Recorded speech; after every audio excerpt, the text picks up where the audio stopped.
You're watching Verdict Room, where the truth always finds a way out, no matter how deep it's buried. If this is your first time here, welcome. Hit that subscribe button right now, because every single week, we bring you the courtroom cases that made judges go silent, attorneys drop their papers, and juries sit with their mouths open. Today's story is one of those. Before we begin, I want you to do something. I want you to picture the perfect American marriage. Big house in the suburbs of Columbus, Ohio. 2 cars in the driveway. A golden retriever named Biscuit. A husband who coached Little League on Saturdays and grilled steaks on Sunday afternoons. A wife who volunteered at the local church and baked casseroles for the neighbors when someone got sick. Perfect, right? Now imagine that same husband sitting in a courtroom, handcuffed, pale and shaking, while his own attorney stares at the floor, unable to look him in the eye. Imagine a piece of evidence being handed to the judge that makes the entire courtroom go so quiet you could hear a pin drop on carpet. Imagine 12 jurors, strangers who had never met before this case, all turning to look at the defendant at the exact same moment, with the exact same expression: disbelief. This is the story of Daniel Mercer, a man who spent 15 years building a life on top of a lie so enormous, so carefully constructed, nothing was as and it so seemed. deeply hidden, that when it finally came apart, it didn't just destroy him, it destroyed everything he had ever touched. Stay with me, because this story doesn't go where you think it's going. Daniel Mercer was born in 1974 in Dayton, Ohio, the second son of a mechanic father and a school librarian mother. By all accounts, he was an ordinary kid, a little quiet, a little watchful, the kind of boy who sat in the back of the classroom and observed everything without saying much. His teachers remember him as thoughtful. His neighbors remember him as polite. Neither word is particularly exciting. Neither word suggests a man capable of what he eventually did. Daniel graduated from Ohio State University in 1997 with a degree in business administration. Not top of his class, but solid, dependable. He got a job at a mid-level insurance firm in Columbus, worked his way up over the years, and by 2005, he was a regional sales manager making just under $140,000 a year. He met Patricia Ann Holloway, Patty to everyone who loved her, at a company holiday party in 2001. She was working in HR at the time. Brown hair, warm smile, the kind of laugh that made a whole room turn around to see who was having such a good time. They dated for 2 years. Daniel proposed on Christmas Eve 2003 in her parents' living room in front of the whole family, with a ring he'd been saving for since April. Patty said yes before he even finished the question. It was the perfect house on the perfect street. They married in June of 2004 at St. Michael's Catholic Church in Westerville, Ohio. 212 guests, an open bar, a live band that played until midnight. Daniel cried during the vows, the real kind, not the performative kind. Patty's mother told that story at every family gathering for the next decade. By 2007, they had their first child, a daughter named Lily. By 2009, a son named Cooper. They bought the house on Maple Grove Drive in 2008 with a 30-year mortgage they were chipping away at steadily. Daniel coached Cooper's Little League team starting in 2015. Patty ran the church bake sale every fall. Biscuit the golden retriever arrived in 2012 as a surprise for Lily's 5th birthday. This was the life Daniel Mercer had built. And for a long time, or at least on the surface, it looked exactly like the life he was supposed to want. But here's what nobody knew about Daniel Mercer. Not Patty, not his children, not his coworkers, not the neighbors who waved to him across the fence every morning. Not even his mother, who he called every Sunday at noon. Daniel Mercer had a second life, and it had been running quietly, carefully, invisibly for 15 years. It started, as so many modern discoveries do, with a phone. It was a Tuesday evening in March of 2019. Patty Mercer was doing laundry, the kind of mindless, routine domestic task that people do while their brains wander somewhere else entirely unpatty. She was moving Daniel's work clothes from the hamper to the washing machine when she heard something small and hard tumble out of his shirt pocket and hit the laundry room floor. She assumed it was a pen cap or a coin. It was a phone. But not Daniel's phone. Not the iPhone 11 with the cracked corner that he'd been meaning to get fixed for 3 months. This was a different phone. An older model Samsung, small and battered, with a black rubber case. Patty picked it up. It was warm, which meant it had been on recently. She told investigators later that she stood in that laundry room for a full minute, holding the phone, just staring at it. Something in her gut had already started to move. That sick, cold feeling that the body registers before the mind is ready to process what it's discovering. The phone wasn't locked. She opened it.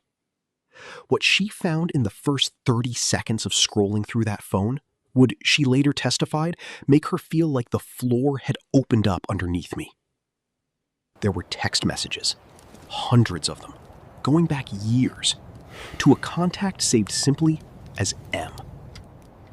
The messages were intimate, unmistakably so. But that wasn't what made Patty's hands start shaking.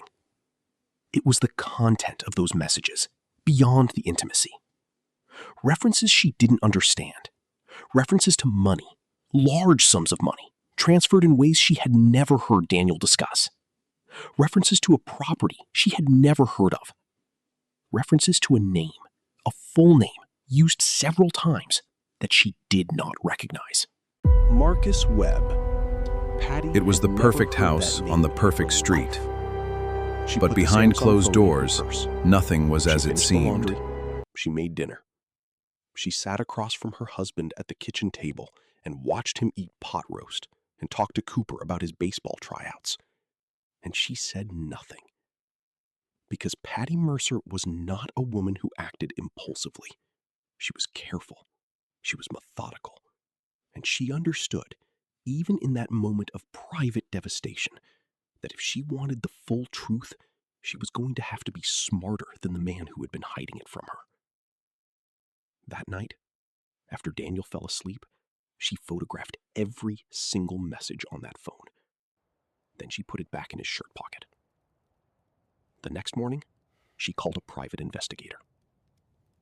The private investigator Patty hired was a woman named Sandra Kowalski, a retired Columbus PD detective who had spent 20 years in financial crimes before going private.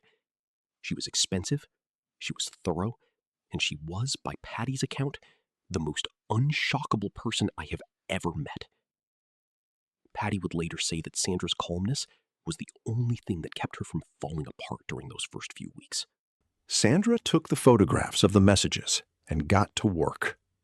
What she uncovered over the following 6 weeks was, even by her considerable standards, extraordinary. First, the name Marcus Webb. Sandra found him within 48 hours. Marcus Webb, age 41, was a resident of Nashville, Tennessee. He worked as a sound engineer at a recording studio. He had a small apartment in East Nashville. He drove a 2017 Ford F-150. He had a rescue cat named Juniper.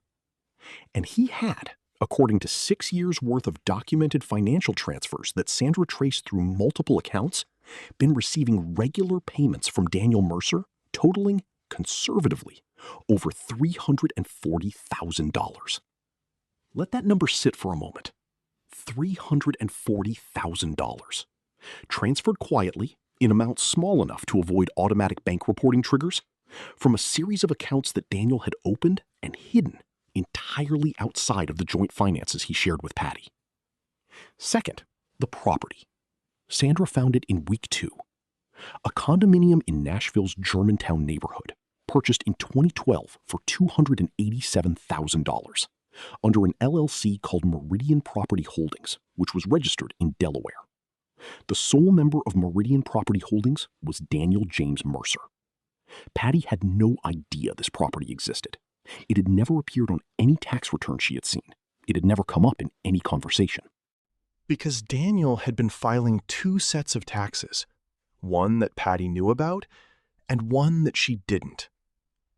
Third, and this is where Sandra's voice reportedly went quieter when she briefed Patty, the second life itself. Daniel traveled for work regularly, always had. His job required quarterly visits to regional offices across the Midwest and South. Patty had never questioned this. Why would she? But Sandra had pulled his travel records. And while some of Daniel's trips were exactly what he said they were, business meetings, client dinners, regional conferences, a significant number of them were not. A significant number of them ended in Nashville, where Marcus Webb lived, in the condominium Daniel owned that Patty had never heard of. Sandra laid all of this out in a folder in her office on a Thursday afternoon in late April 2019. Patty sat across from her and listened to the whole thing without interrupting. When Sandra finished, Patty was quiet for a long moment. Then she asked one question. How long? Sandra paused. Then she said, based on what I can document, at minimum, 15 years. Possibly longer. Patty Mercer picked up her purse, thanked Sandra, drove home, waited for Daniel to get back from work, and when he walked through the front door and said, "Hey babe, how was your day?" she handed him Sandra's folder. And then, everything fell apart.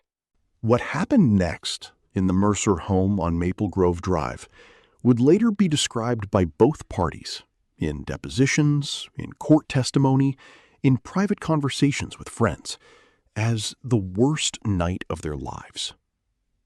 Daniel, to his credit, did not deny anything. He looked at the folder, he looked at his wife, and then, according to Patty's later testimony, he sat down on the kitchen floor, not in a chair, on the actual floor, and put his face in his hands. He cried. Not the polished, performative kind, the ugly, broken kind, the kind that comes from somewhere a person hasn't opened in a very long time. Patty did not comfort him. She stood across the kitchen and waited. What came out over the next several hours was the full shape of something Daniel had been carrying and hiding for the better part of 2 decades. Daniel Mercer was gay. He had known since he was in college. He had spent his 20s trying to suppress it, trying to pray it away, trying to convince himself that the life he was building with Patty was the life he truly wanted.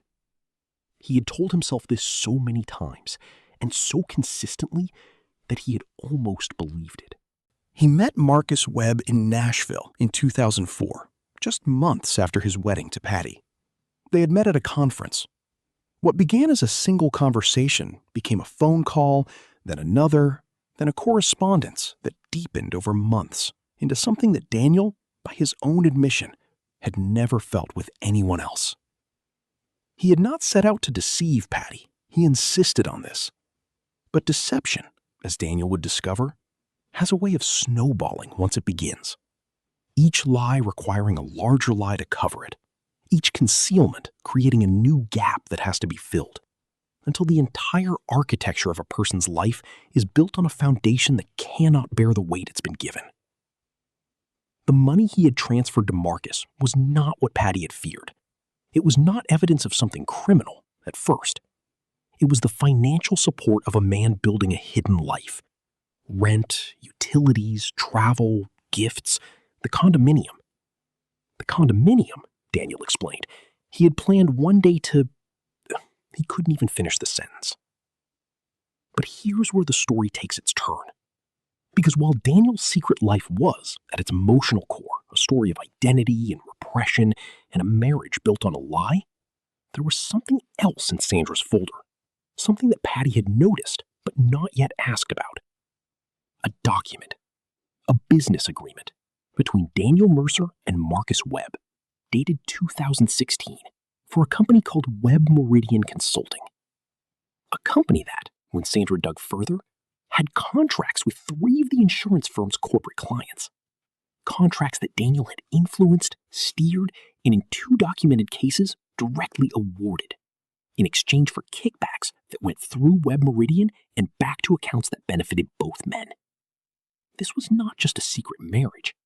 This was fraud. And when Patty's divorce attorney noticed those documents and picked up the phone to call a colleague, that colleague was a federal prosecutor. Daniel Mercer was indicted by a federal grand jury in January of 2020 on 6 counts: wire fraud, tax evasion, breach of fiduciary duty, and 3 counts related to the manipulation of corporate contracts for personal gain.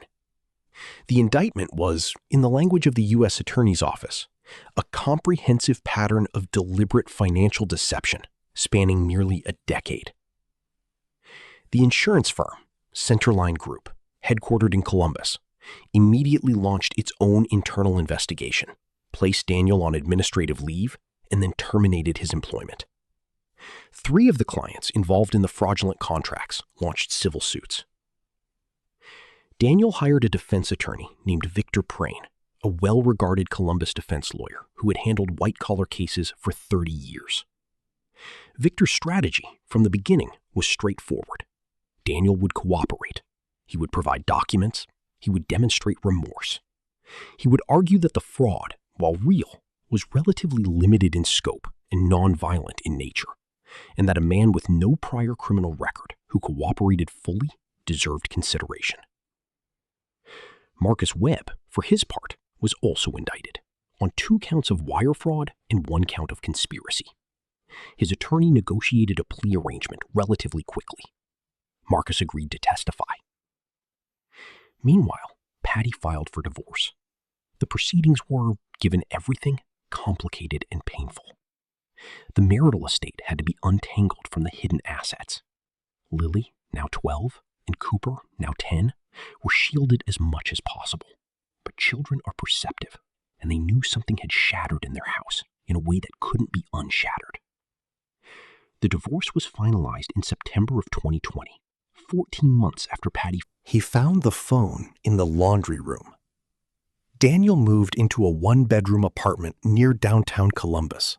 He was awaiting trial. He was, by all accounts from people who saw him during that period, a man who had been completely hollowed out by the consequences of his own choices. His mother, the woman he called every Sunday at noon, did not speak to him for 4 months after the indictment.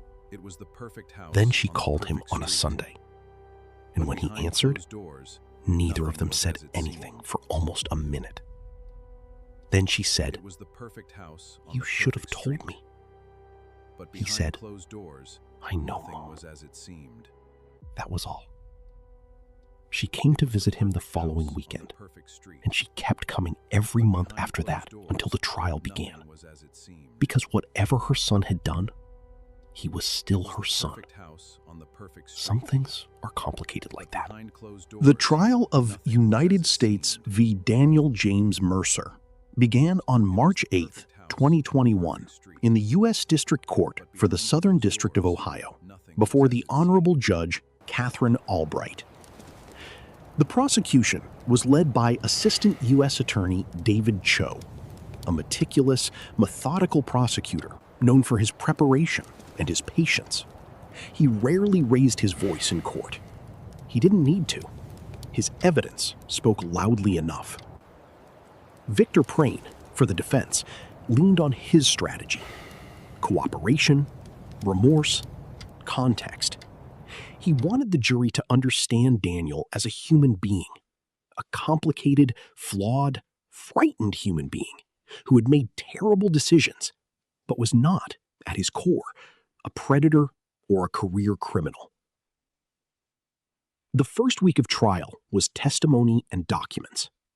Financial records, email chains, wire transfer logs, the LLC paperwork from Meridian Property Holdings. It was dense, technical, and damning. Jurors took notes. The gallery, which included Patty, Daniel's mother, several of Daniel's former colleagues, and a rotating cast of court observers and journalists, watched carefully. Marcus Webb testified on day 4 of the trial. He was composed, quiet, and clearly remorseful. He confirmed the financial arrangements. He confirmed the kickback structure. He confirmed the timeline. He also, and this was not in the prosecution's prepared outline, said something unexpected on cross-examination when Victor Prane asked him directly, "Did Daniel Mercer ever try to end this arrangement, the financial arrangement?" Marcus was quiet for a moment. Then he said, "Yes, twice. He tried to end it in 2014 and again in 2017.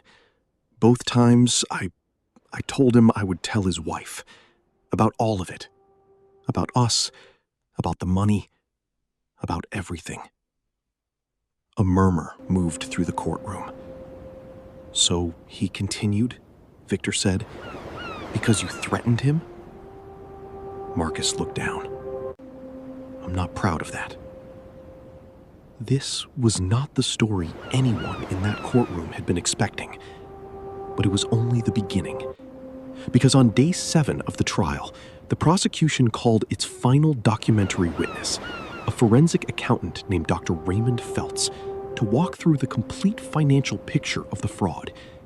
Dr. Feltz was methodical. He had 32 slides.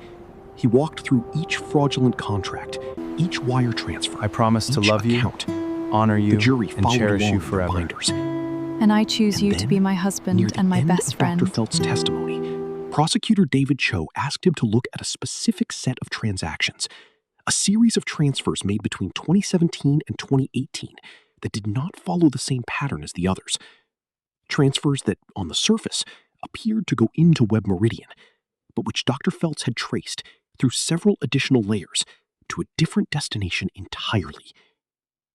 "Can you tell the court," David Cho said, "where those funds ultimately ended up?" Dr. Feltz adjusted his glasses. He looked at his documents. And then he said a name that no one in that courtroom had ever heard in connection with this case. The name of a nonprofit organization, a small one, based in rural Tennessee, called the Blue Ridge Youth Shelter. The courtroom went very, very quiet.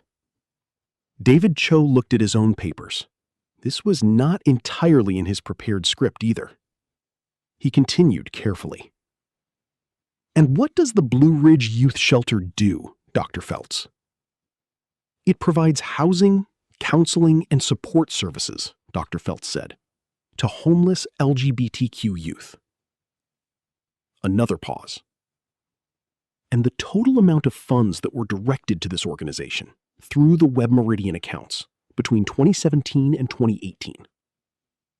Approximately $214,000, Dr. Feltz said. The courtroom didn't just go quiet. It went still. The kind of still that happens when a room full of people all arrive at the same realization at the same moment, and nobody quite knows what to do with it. Juror number 4, a middle school teacher from Hilliard, Ohio, named Gwendolyn, later described the moment in a post-trial interview. "I looked at him, at Daniel, and his head was down. He didn't look up. And I thought, this man has been living in this cage of a secret for his whole adult life. And somewhere in the middle of it, he found a way to do something for kids who were living in the same kind of dark, because he knew what it felt like. And I didn't know what to do with that." Victor Prane did not object. He simply let the moment breathe. Judge Albright looked at the defendant. Daniel Mercer had his face in his hands. His shoulders were moving.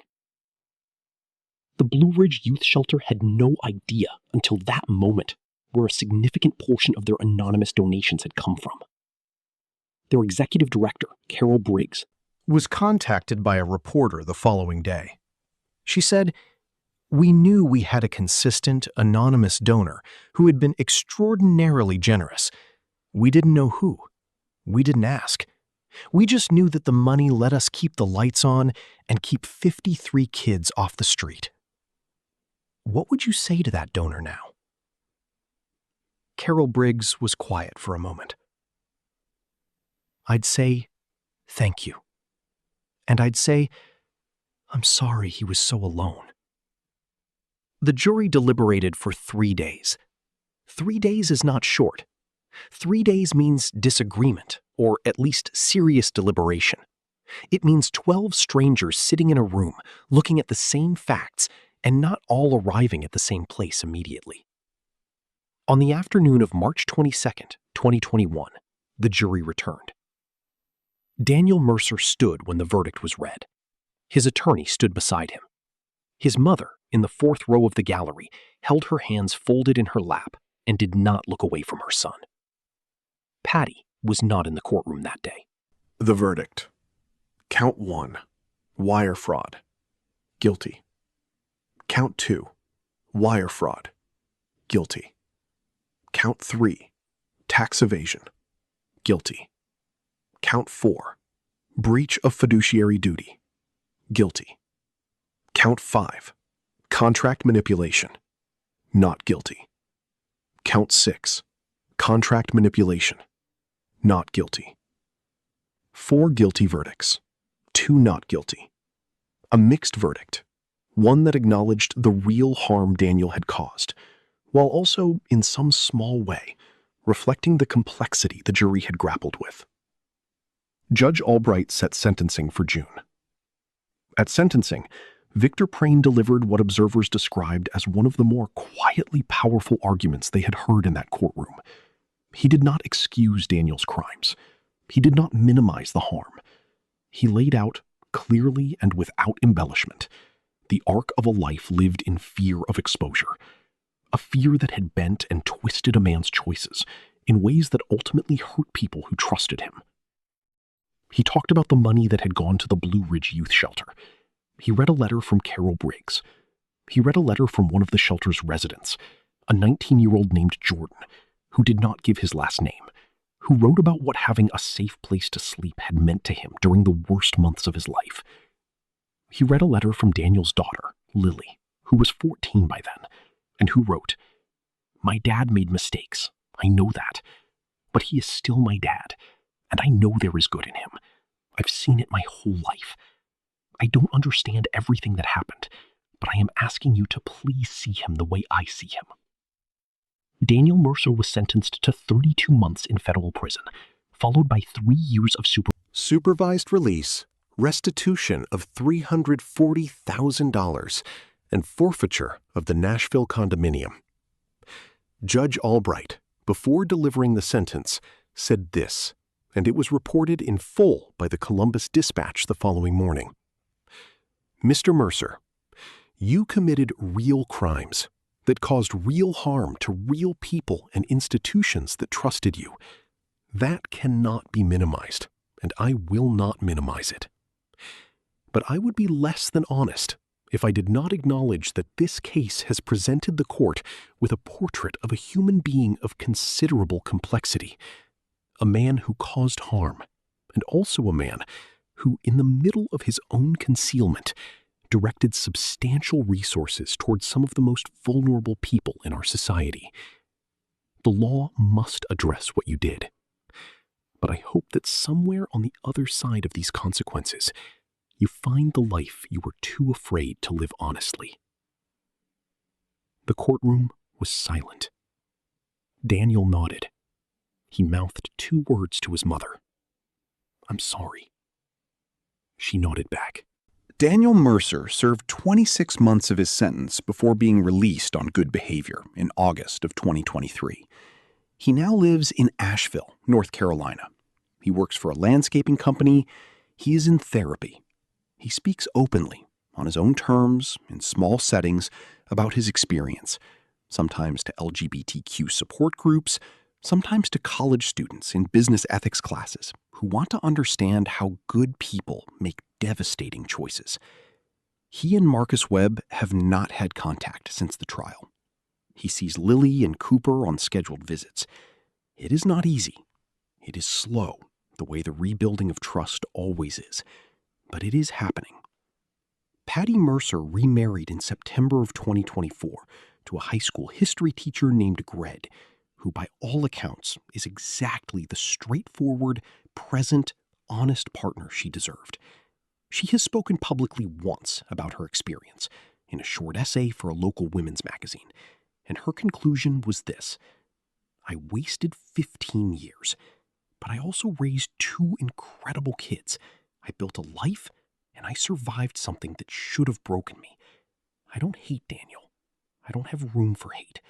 I have a life to live. Marcus Webb completed his own sentence, 18 months, served at a minimum security facility, and returned to Nashville. He still works in music production. He has not spoken publicly about the case. The Blue Ridge Youth Shelter used the public attention generated by the trial to launch a fundraising campaign. They raised over $800,000 in the year following the trial and were able to expand their capacity by 60%. They now serve more than 100 youth per year. They named their new wing the Anonymous Donor Room. They never specified who the anonymous donor was. They didn't need to.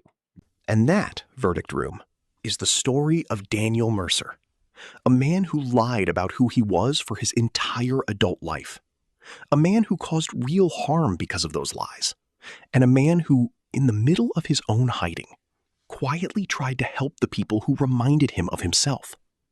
Is he a villain? Is he a victim? Is he both? That's the question this case leaves us with. And the reason it matters, beyond the drama, beyond the courtroom, is that it forces us to ask, what does a life built on fear actually cost? Not just the person living it, but everyone around them. The answer, in this case, was measured in thousands of dollars, 1 broken family, and 53 kids who had a safe place to sleep. Make of that what you will. If this story moved you, if it made you think or feel or see something differently, please hit the like button. It genuinely helps this channel reach more people, and it tells us that these stories matter to you. Subscribe to Verdict Room if you haven't already. We drop new stories every week, and we never do anything halfway. Drop a comment below. I genuinely want to know. What did you make of Daniel Mercer? Was the sentence fair? What would you have done in Patty's position? Let's talk about it. And if you want to keep watching right now, our next story is queued up for you. Another case that took an unbelievable turn right when everyone thought they knew where it was going. This is Verdict Room. The truth always finds a way out. See you in the next one.